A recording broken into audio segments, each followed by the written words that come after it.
Hello, this is Dane Wigington with geoengineeringwatch.org. This short audio is a message and a clarification response to Ed Griffin that it seems unfortunately needed to be done. Mr. Griffin feels I'm attacking him. Rather, I'm simply attempting to bring light to the completely false narrative being propagated by Mr. Griffin and the upcoming event staged by him to further push this patently false narrative. Mr. Griffin states on the record that not only is the planet not warming, but is actually cooling. Why do I care about Mr. Griffin putting out this completely false narrative about the state of the climate? Here's the answer. Because his narrative completely and greatly discredits and thus harms the most critical battle of all, the fight to expose and halt the ongoing climate engineering weather warfare assault against the entire web of life. The future of my children and all children, in so many ways, hinges on whether or not we can successfully expose and halt the climate engineering insanity. Short of nuclear cataclysm, climate engineering is the greatest and most immediate threat we face. The entire climate science community is both afraid to speak the truth about climate engineering and or paid to lie about the issue. If the science community sees and believes that the anti-geoengineering community is putting out completely ridiculous disinformation on the state of the climate, they will never come near us. Bridges with the science community will never be built, and the battle to expose and halt climate engineering will then be lost. This outcome is not acceptable. Mr. Griffin claims to be committed to stopping climate engineering, but does this claim match his ongoing false narrative, and most recently, his actions? Some facts should be considered. Why would Mr. Griffin organize and hold an event where the top two speakers have stated publicly and on the record that climate engineering isn't happening, and that what we see in our skies, the toxic aircraft sprayed trails, are only, quote, condensation? Which, of course, is not true. Again, why would these two individuals, the so-called Lord Monckton, a title he seemed to have ordained himself with, and Tim Ball, be Mr. Griffin's top two speakers? Question mark on that. Next, Ed's narrative of global cooling is exactly the narrative that the power structure and the climate engineers want the public to believe and repeat.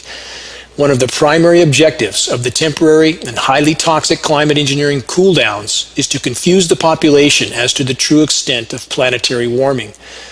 Why would Mr. Griffin help to sell the chemical cooldowns as, quote, natural? The paradox with the chemically nucleated cooldowns is this: these engineered events are actually further contributing to the overall warming, extreme warming of the planet, which is scientifically and rationally beyond any doubt. Frontline film footage around the planet proves this fact. Griffin states that he and his associates, quote, believe that the planet is cooling. But should such conclusions be based on what we believe? The answer is clearly no. Such conclusions should only be based on frontline facts and film footage, both of which are readily available to any that are willing to do objective investigation. Massive rivers of thawing and flowing ice are not flowing out from ice deposits around the globe because the planet is cooling. Forests are not burning down all over the globe because the planet is cooling. Formerly frozen methane deposits are not thawing and releasing from Arctic tundra and the seabed and migrating into the atmosphere because the planet is cooling. It's because, of course, the planet is warming. Though ice deposits all over the globe are rapidly melting and thus raising sea levels, clearly, this fact is inarguable, Mr. Griffin tries to tell us that none of that's true. He states on the record that the seas are not rising, rather the land is just sinking. Ed stated that his, quote, belief that global warming is a hoax was also based on the fact that global powers have an agenda and on the fact that people are making money on global warming. Mr. Griffin's statements in this case are partially true. There are, of course, always disaster capitalists that strive to profit from calamity. But does that automatically mean the calamity is not real? Countless corporate and government criminals profit from wars and global conflict, but does that mean the wars and the conflicts are not real? Does that mean people are not dying in those wars and conflicts? Of course not. In Mr. Griffin's video response to a recent article I posted, he latched onto a single link in the article, a link to a study done by Carnegie Science. This link was one of almost 90 total source links and video links in the article, but unfortunately Mr. Griffin never mentioned any of the other links. Again, almost 90 in total. Many of the hyperlinks were in my article post. An additional 48 articles and links were at the bottom of my post, all from numerous frontline sources. Why did Mr. Griffin try to give the impression that there was only one source link in my post? Mr. Griffin correctly stated that I had formerly criticized Carnegie Science for their part in an article titled "Chemtrails Are Not Real," which was a disinformation piece designed to discredit the geoengineering reality. Because one of almost 90 source links in my expose of the upcoming Global Warming is a Hoax Ed Griffin event was also from Carnegie Science, Mr. Griffin builds a whole video around this insignificant fact. Again, with no mention of the almost 90 other source links from frontline sources. And about this single Carnegie Science link Ed so aggressively latched onto, I would say this. Let's make a comparison to National Geographic. National Geographic actually did a whole feature disinformation article on the, quote, chemtrails issue. National Geographic did what the power structure wanted them to do on this particular subject, to spin it. National Geographic was wrong for doing this, just as Carnegie Science was wrong for the same type of article they tried to spin and marginalize regarding climate engineering. But here's my point. Because National Geographic lied for the power structure on this one issue, should I then round up my hundreds of National Geographic magazines that contain volumes of valuable and verifiable information and just throw them out because of the single transgression on a single subject? One of many dozens of source links I posted in the Griffin Global Cooling post was from Carnegie, one of almost 90. And I stand by the information in that particular article. I also stand by the information in the almost 90 other articles and video links that were in my post of the Griffin event coming in December, which again, Ed never bothered to mention all those links, let alone investigate those links. In a memo message Ed sent out, he claimed that the, quote, establishment was not happy with his global warming is a hoax event. But I would ask this, why would anyone come to that conclusion? The very goal of the climate engineers and the military-industrial fossil fuel industry complex is to keep business as usual by doing everything they can to hide the imploding climate and biosphere from the public view for as long as possible.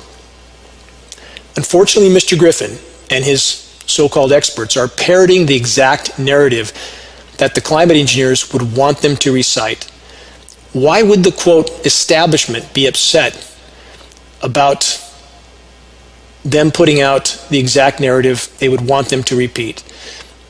And again, about Griffin's experts, I'm simply challenging anyone to investigate the very in-depth information that's available on Ed's top two experts, Lord Monckton and Tim Ball. There's a great deal of detailed information on these individuals from multiple sources, and the vast majority of that information is quite damning. And again, both of Ed Griffin's top experts adamantly deny the climate engineering reality. How can Mr. Griffin be fighting climate engineering while at the same time completely discrediting the cause by featuring speakers that deny the climate engineering reality on the record, completely deny it, categorically deny it? Ed himself stated this on the record about the climate engineering issue in his article, Don't Blame the Pilots. Griffin basically said the jets we think we see spraying are not actually spraying. He went on to try and tell us that the grid patterns we see in the skies are not being sprayed in the patterns we see. Rather, the wind is just blowing the trails into those patterns. Do these explanations seem logical to anyone? A final few points. Ed claims that he has always supported me. This seems to be some sort of attempt by Mr. Griffin to make his followers feel that I have somehow betrayed him. This is patently false. This is a false conclusion. The only interaction I have ever had with Ed was related to the interviews I did for the What in the World and Why in the World Are They Spraying documentaries done by Michael Murphy and Barry Kalski.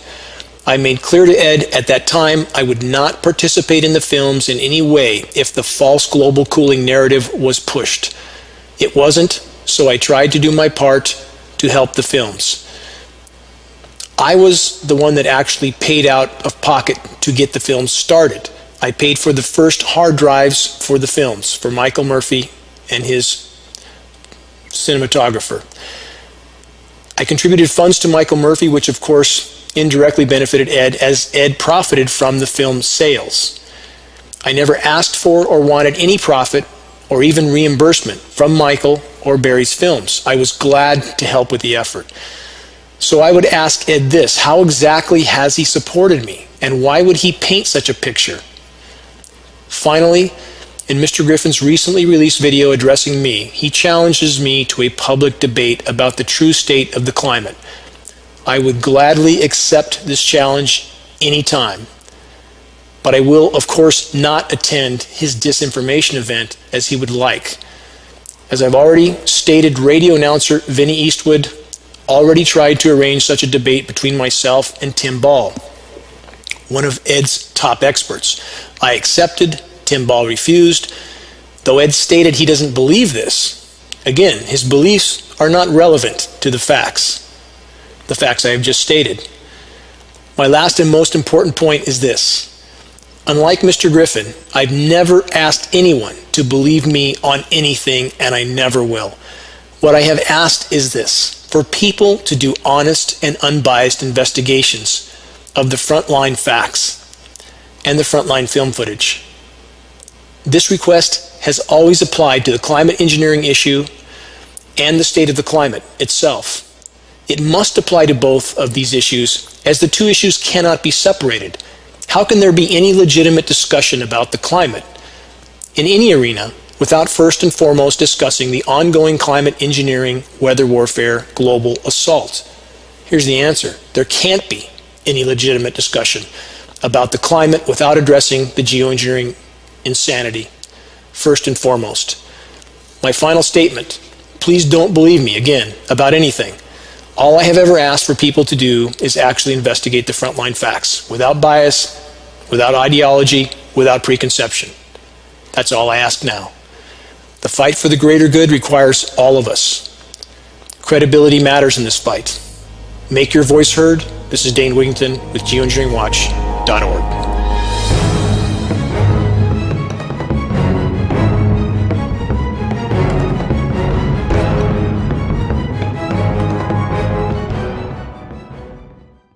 And the upcoming event staged by him to further push this patently false narrative. Mr. Griffin states on the record that not only is the planet not warming, but is actually cooling. Why do I care about Mr. Griffin putting out this completely false narrative about the state of the climate? Here's the answer.